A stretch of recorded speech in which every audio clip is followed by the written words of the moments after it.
Hello, my name is Sarah Nevitt and I'm based at the University of York. You can contact me via the QR code next to my head here.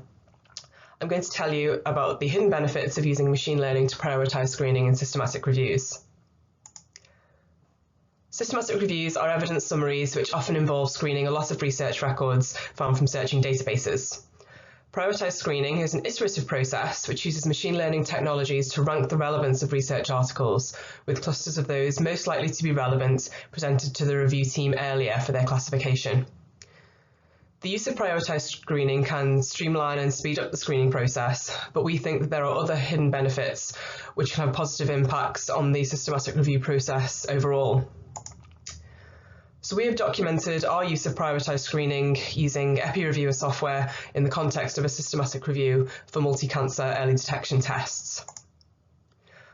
Our searches found just over 8,000 records which may have been relevant to our research question. We plan to double screen the first 10% of these records. In other words, 2 people independently assessed whether the record was relevant, and after that a single person would assess the relevance. I'm now showing a graph of the inclusion rate of records. You can see that we started off with a very steep inclusion rate, which slowed down and then flattened completely. And around here, we switched from double screening to single screening after about 800 records.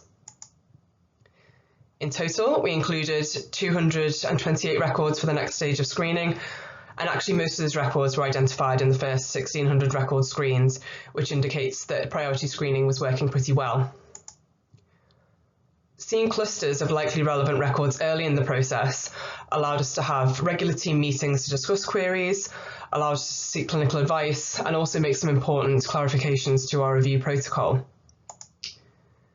Looking at the timeline of the stages of the systematic review, we can see that we were able to begin some of the subsequent stages, such as data extraction and writing the report, while screening continued in the background. Given the short time frame of this project, the overlap of tasks was essential to the delivery of the project in the time frame. So as well as this time-related benefit, we noticed that the in-depth team discussions we were having early in the process had some really positive impacts on the overall team understanding of the research question, which really increased our confidence in subsequent stages, such as designing data extraction forms, writing up and interpreting the results.